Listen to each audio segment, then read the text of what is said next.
Question কথাটা তুমি খুব ভালো বলেছো, যে তুমি জিজ্ঞেস করছো যে যেহেতু সরকার চেঞ্জ হয়ে গেছে তাহলে 2027 মাধ্যমিকের কোশ্চেন কিরকম হবে। কোশ্চেন ইজি হবে না হার্ড হবে না মডারেট হবে না যেমন চলছিল সেরকমই হবে। এবার ডিপেন্ড করছে যে আমাদের যে সরকার যখন চেঞ্জ হয়েছে, নতুন সরকার তারা কিভাবে চিন্তা ভাবনা করছে সেটা এই আজকের ডেটে মে মাসের 5 তারিখের ডেটে বোঝা যাবে। স্কুল খুললে স্কুল যদি আগের মতন ক্লাস না হয়ে যদি স্ট্রিক্ট হয়, বা ধরো যে শিক্ষা মন্ত্রী হবে বা যে মুখ্যমন্ত্রী হবে তারা যদি স্ট্রিক্ট হয়, স্কুলের টিচারদের প্রপার ক্লাস ঠিকঠাক নিতে হবে, যদি শিক্ষা নীতিতে কিছু জিনিস চেঞ্জ নিয়ে আসে তাহলে তোমাদের পড়াশোনার মানটা ধীরে ধীরে ঠিক হবে। যদি শিক্ষা নীতিতে কিছু চেঞ্জ না নিয়ে আসে তাহলে আগের মতন যেমন ছিল সেরকমই চলবে, কারণ নর্মালি টিচাররা যেমন চলছিল সেরকম সেরকম চেঞ্জ আসবে না। কিন্তু যেটুকু আমার যেটা মনে হয় অবশ্যই যেই পড়াশোনার মানটা চলছিল সেই মানটা চেঞ্জ হবে। ঠিক আছে, মানে তোমাদের টিচাররা ঠিকঠাক ক্লাসও করাবে, পরবর্তীকালে দেখবে যে আরো টিচার নিয়োগ হচ্ছে কারণ ভ্যাকেন্সি প্রচুর আছে। তো সেই হিসাবে তুমি তোমার কোশ্চেন অনুসারে 2027 মাধ্যমিকের কোশ্চেন ইজি হবে না হার্ড হবে। আর তুমি ধরো ওয়াইসিএল এ পড়ছো, এখানে ইজি হার্ড বলে কোনো কোশ্চেনই আসে না। তার কারণ হচ্ছে তোমাকে আমি কমপ্লিট শেখাচ্ছি, যেহেতু কমপ্লিট শেখাচ্ছি তোমার তুমি ম্যাথসের জন্য আমরা ধরো যথেষ্ট টাইম দিচ্ছি। ম্যাথস করার জন্য তোমার মানে অন্য ইনস্টিটিউটে কি হয় কি, তোমার ম্যাথস করার জন্য টিচার বোর্ডে করে দিল তাড়াতাড়ি করে, তুমি সেগুলো টুকে নিয়ে চলে এলে খাতা ভর্তি করে। কিন্তু এখানে আমি তোমাদের যেখানে ক্লাস প্রতিদিনই রেখেছি যাতে ম্যাথসে প্রবলেম না হয়। ম্যাথসের question CBSE format, West Bengal format, যে ফরম্যাটই আসুক না কেন তুমি ত্রিকোণমিতি অঙ্ক জানো মানে সেটা যে কোনো বোর্ডের বা যে কোনো বইয়ের হতে পারে, তুমি তাকে সলভ করতে হবে। হ্যাঁ, এবার অনেক সময় তোমাকে আমি ইংলিশ কোশ্চেন দিয়ে দিলাম মানে বুঝতে পারছো না, যখনই তুমি কোশ্চেনের মিনিং বুঝতে পারবে কোশ্চেনের অ্যান্সার লিখতে পারবে। এবার 2027 কোশ্চেন যদি পড়াশোনা ঠিকঠাক হয় কোশ্চেন মডারেট আসবে, খুব কঠিন আসবে না বা খুব ইজিও আসবে না, যেখান থেকে তোমাদের এই যে মানে তোমরা যে 2027 পরীক্ষা দেবে জানবে তোমাদের ভালোই হবে, কারণ তোমাদের স্ট্যান্ডার্ডিটি খুঁজে পাওয়া যাবে। কারণ লাস্ট কয়েক বছরে বা মানে যেই বছরগুলো কাটিয়ে এসেছি সেই কাটানোর জায়গা থেকে তোমার দেখবে চাকরি কেন পাচ্ছে না, কোয়ালিটি স্টুডেন্ট নেই, তারা ম্যাক্সিমাম অনেক কিছু কাজ জানে না। এবার ধরো ম্যাক্সিমাম কি হয়েছে, মাধ্যমিকে সবাই 60% নাম্বার পেয়েছে, কারণ এখনকার দিনে 60% নাম্বারে কিছু হবে না, তোমাকে মিনিমাম 90% মার্কস পেতেই হবে। 90% মার্কস কেন পেতে হবে, তোমাকে দুটো জিনিস মনে রাখতে হবে, যে ওয়েস্ট বেঙ্গল বোর্ড ছাড়াও সেন্ট্রাল বোর্ড রয়েছে সিবিএসসি আইসিএসসি। আইসিএসসি তে ঢালাও নাম্বার দেয়, সিবিএসসি নাম্বার কম দেয় কিন্তু হচ্ছে তোমার পার্সেন্টেজটা বেশিই থাকে। যখন তুমি ক্লাস 11-12-এ ধরো তুমি সায়েন্স নিলে বা আর্টস নিলে বা কমার্স নিলে, যাই নাও না কেন তোমার হিসেব থাকবে, তোমার যদি মার্কস না থাকে তুমি ভালো কলেজে চান্স পাবে। এবার ভালো কলেজে চান্স না পেলে তোমার হচ্ছে কি বলে পড়ার যেই স্ট্যান্ডার্ডিটি, ধরো একটা এমন কলেজ রয়েছে যে কলেজে ক্লাসই হয় না, কলেজে প্রফেসর যায় আর আসে বা যায় না, স্টুডেন্ট খুঁজে পাওয়া যায় না। আর এক একটা কলেজ হয় প্রতিদিন ক্লাস হয় এবং স্টুডেন্টরা মানে ঠিকঠাক ভাবে ক্লাস করে। তো এরকম সংখ্যা খুব কম, বা তোমার যদি পার্সেন্টেজ ভালো থাকে তুমি ম্যাথস সাবজেক্ট রেখে সায়েন্স নিয়ে তুমি নিট বা জেইর প্রিপারেশন নিতে পারো।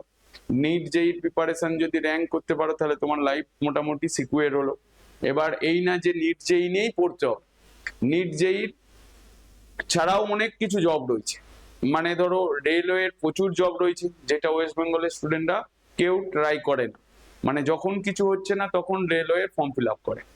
ঠিক আছে, তো এই রেলওয়ের ফর্ম ফিল আপ করতে গেলে তোমাকে মিনিমাম এনসিআরটি বইকে খুব ভালো করে পড়ে রাখতে হবে। এনসিআরটি বই পড়া মানে এই না যে তুমি ওয়েস্ট বেঙ্গল বই পড়ছো তাহলে এনসিআরটি তো আমরা পড়ছি না, তাহলে আমাদের কি হবে? যখন তুমি জবের জন্য প্রিপারেশন নেবে, তোমার গ্র্যাজুয়েশন তখন হয়ে গেছে, তার মানে তোমার ম্যাচুরিটি চলে এসেছে, তখন ওই টাইমে এনসিআরটি যদি পড়ে নিতে পারো তাহলে তোমার হয়ে গেল। আর এনসিআরটি, সিবিএসসি, আইসিএসসি এই বোর্ডের সঙ্গে তোমরাও যেটা পড়ছো সেই একই টপিক, একই জিনিসই রয়েছে। তোমার প্রয়োজন 8, 9, 10 এর ম্যাথস, যেই 8, 9, 10 এর ম্যাথসের ম্যাক্সিমাম, যেমন আমরা পার্সেন্টেজের অঙ্ক করেছি, শতকরার অঙ্ক, তারপর ইন্টারেস্টের অঙ্ক মানে সুদ কষার অঙ্ক, তারপর কম্পাউন্ড ইন্টারেস্ট যেটা চক্রবৃদ্ধি সুদ পড়ছি, তারপর সমানুপাত অনুপাত পড়েছি, ভেদের অঙ্ক করেছি, তারপর হচ্ছে অ্যালজেব্রা করছি, হচ্ছে তোমার দ্বিঘাত সমীকরণ করেছি। তো এই জিনিসগুলোই তোমার চাকরির পরীক্ষার জন্য হেল্প করবে।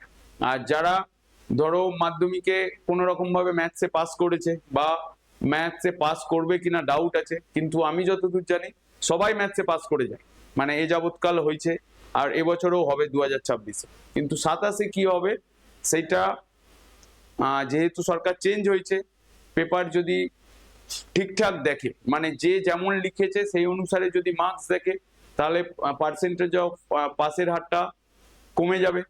কারণ এরকম হতে পারে না যে 100 জনে একজন ফেল করবে না, ফেল করবেই, কারণ অল ইন্ডিয়া 100 জনের মধ্যে 12 জন ফেল করে, ঠিক আছে, মানে সিবিএসসি রেজাল্ট, সেন্ট্রাল যে রেজাল্ট অনুসারে।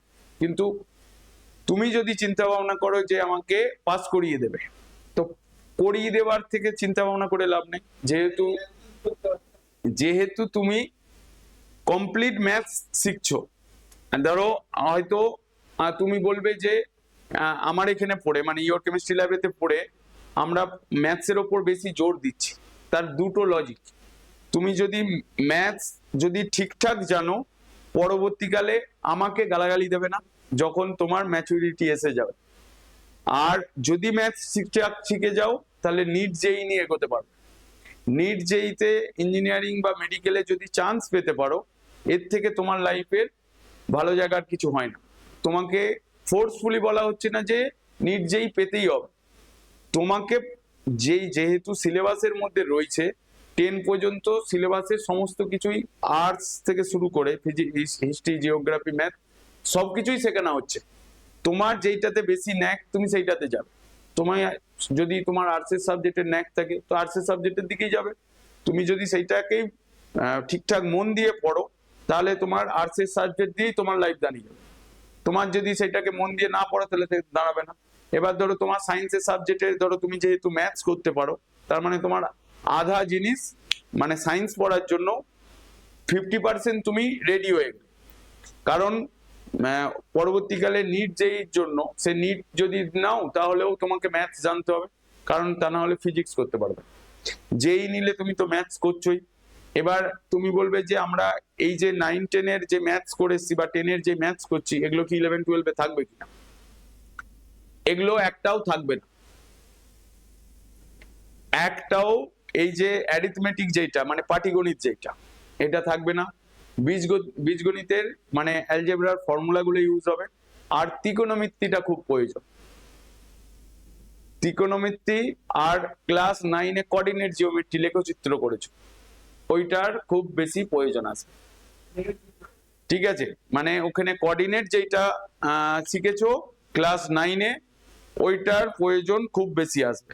আর এখন যেই চ্যাপ্টারটা পড়াচ্ছি ত্রিকোণমিতি, ত্রিকোণমিতিরও খুব বেশি প্রয়োজন আছে, কারণ ত্রিকোণমিতিতে ফিজিক্সে ইউজ হবে, কেমিস্ট্রিতে ইউজ হবে, তারপর হচ্ছে তোমার ম্যাথস যদি থাকে তোমার ম্যাথসে তো ইউজ হবেই। তখন আর এই সাইন থিটা ইকুয়ালস টু কি হয় ওগুলো লেখার কোনো প্রয়োজন নেই। তখন সাইন থিটার ফর্মুলা দিয়ে পরের চ্যাপ্টারের অনেক ফর্মুলা আছে, সেই ফর্মুলা দিয়ে হবে। তার মানে আলটিমেট কি দাঁড়ালো, যে 2027-এ তোমার মার্কস মানে পেপার কিরকম হবে। যেহেতু তুমি ইওর কেমিস্ট্রি ল্যাবেতে পড়ছো, আশা করছি তোমাদের ম্যাথসে কোনো কিছু প্রবলেম হবে না, কারণ ম্যাথসকে আমরা খুব ধরেই করছি, যেটা অন্য ইনস্টিটিউটে এত ধরে করায় না। কারণ মানে ধরো ম্যাথস তুমি যেটা করছো তোমরাই নিজেরা করছো, আমি পরে বলছি, সাথে সাথে বলছি না, কিন্তু এবার ধরো আমাদের ম্যাথসের সিলেবাস শেষের পথে, আর 1টা থেকে 2টো করে চ্যাপ্টার বাকি আছে। এরপরে আমরা টোটালি লাইফ সায়েন্স আর ফিজিক্যাল সায়েন্সের উপর জোর দেবো। 1-1.5 মাসের মধ্যে life science physical science ready হয়ে যাবে। তার মানে আমরা যখন মক টেস্ট নিতে যাব, বা আমরা যখন মক টেস্ট দেব, একই চ্যাপ্টারকে আমি তোমাদেরকে প্রথম থেকে বলেছি 14 থেকে 15 বার রিভিশন করতে হবে। অলরেডি ধরো ফার্স্ট টার্ম হওয়ার পরেই তোমার 2-3 বার করে রিভিশন হয়ে গেছে, অলরেডি তোমরা রিভিশনের মধ্যেই আছো, তাহলে তোমার মার্কস অটোমেটিক বাড়বে। সে কোশ্চেন কঠিন হোক হার্ড হোক, আমি তোমাকে সেই লেভেলে তৈরি করে দেবো।